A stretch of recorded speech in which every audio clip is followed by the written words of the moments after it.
أعوذ بالله من الشيطان الرجيم. بسم الله الرحمن الرحيم. اللهم صل على سيدنا محمد وعلى آل سيدنا محمد وبارك وسلم. السلام عليكم ورحمة الله وبركاته.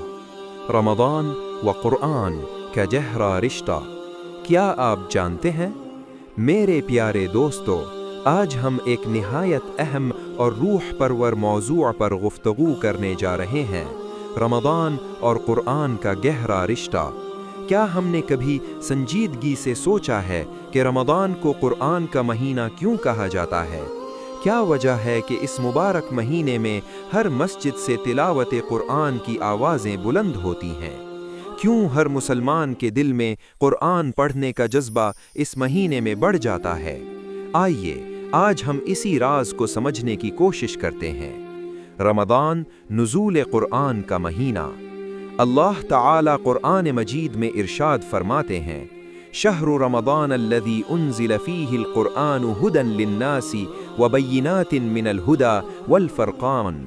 ترجمہ: رمضان وہ مہینہ ہے جس میں قرآن نازل کیا گیا، جو لوگوں کے لیے ہدایت ہے اور ہدایت کی روشن دلیلیں اور حق و باطل میں فرق کرنے والی کتاب ہے۔ دوستو، غور کیجئے، اللہ تعالی نے 12 مہینوں میں سے رمضان کا ذکر خاص طور پر قرآن کے نزول کے ساتھ کیوں فرمایا؟ اس لیے کہ رمضان صرف روزے رکھنے کا مہینہ نہیں، بلکہ یہ ہدایت کے نور کو دلوں میں اتارنے کا مہینہ ہے۔ قرآن کریم لوح محفوظ سے آسمان دنیا پر رمضان ہی میں نازل کیا گیا، اور پھر تقریباً 23 سال کے عرصے میں حضور اکرم صلی اللہ علیہ وسلم پر مکمل نازل ہوا۔ یہ مہینہ گویا انسانیت کے لیے ہدایت کے آغاز کا مہینہ ہے۔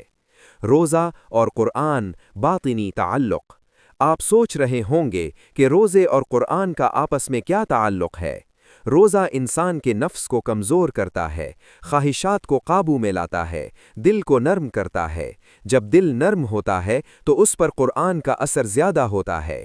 نبی کریم صلی اللہ علیہ وسلم نے فرمایا کہ روزہ اور قرآن قیامت کے دن بندے کی شفاعت کریں گے۔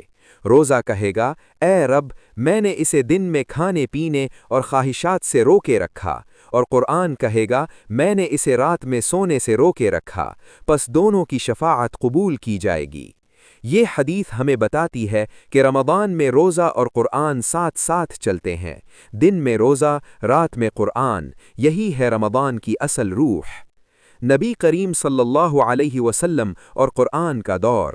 رمضان میں قرآن کی اہمیت کا اندازہ اس بات سے لگائیے کہ حضرت جبریل علیہ السلام ہر سال رمضان میں نبی کریم صلی اللہ علیہ وسلم کے پاس آتے اور آپ کے ساتھ قرآن کا دور کرتے تھے۔ جس سال آپ صلی اللہ علیہ وسلم کا وصال ہوا، اس سال 2 مرتبہ قرآن کا دور کیا گیا۔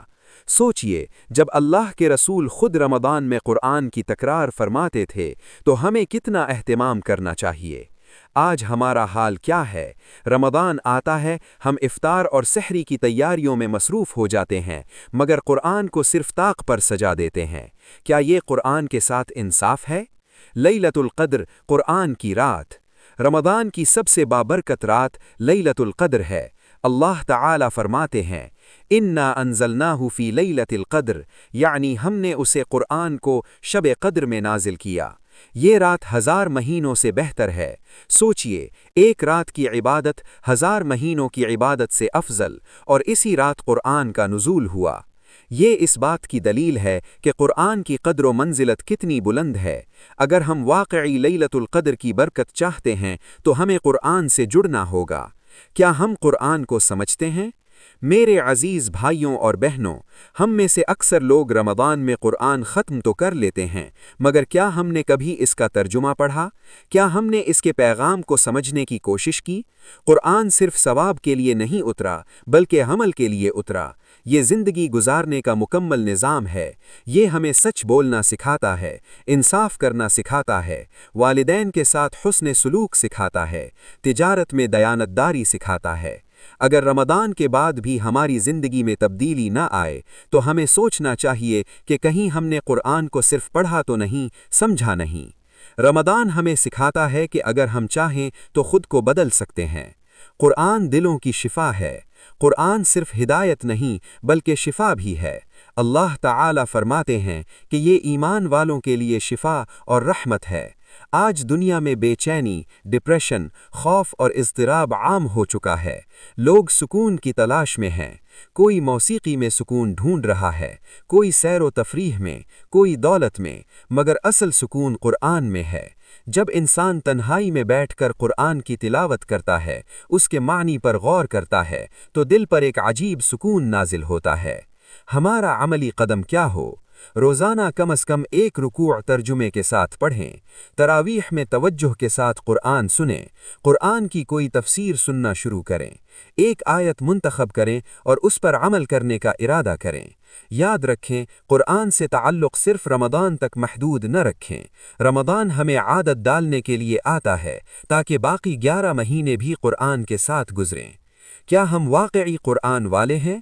ہم فخر سے کہتے ہیں کہ ہم مسلمان ہیں، ہمارا دین اسلام ہے، ہماری کتاب قرآن ہے، مگر قرآن ہماری زندگی میں نظر آتا ہے؟ کیا ہمارے معاملات قرآن کے مطابق ہیں؟ کیا ہماری زبان قرآن کے مطابق ہے؟ کیا ہماری کمائی قرآن کے مطابق ہے؟ اگر نہیں تو یہی رمضان بہترین موقع ہے کہ ہم سچی توبہ کریں اور قرآن کو اپنی زندگی کا حصہ بنائیں۔ اختتامی پیغام۔ میرے عزیز دوستو، رمضان اور قرآن کا رشتہ محض تاریخی نہیں بلکہ روحانی اور عملی ہے۔ رمضان ہمیں قرآن کی طرف بلاتا ہے اور قرآن ہمیں جنت کی طرف۔ آئیے اس رمضان ہم صرف بھوکے پیاسے نہ رہیں بلکہ اپنے دلوں کو قرآن کے نور سے منور کریں۔ روزانہ قرآن پڑھیں، سمجھیں اور اپنی زندگی میں نافذ کریں۔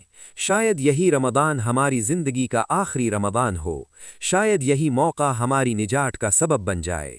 اللہ تعالی ہمیں قرآن کو سمجھنے، اس پر عمل کرنے اور اسے اپنی زندگی کا دستور بنانے کی توفیق عطا فرمائے۔ آمین۔ وآخر دعوانا ان الحمد للہ رب العالمین۔ اگر یہ پیغام آپ کو مفید لگا ہو تو اسے ضرور شیئر کیجیے تاکہ دوسروں کو بھی قرآن سے جڑنے کا موقع ملے۔ السلام علیکم ورحمۃ اللہ وبرکاتہ۔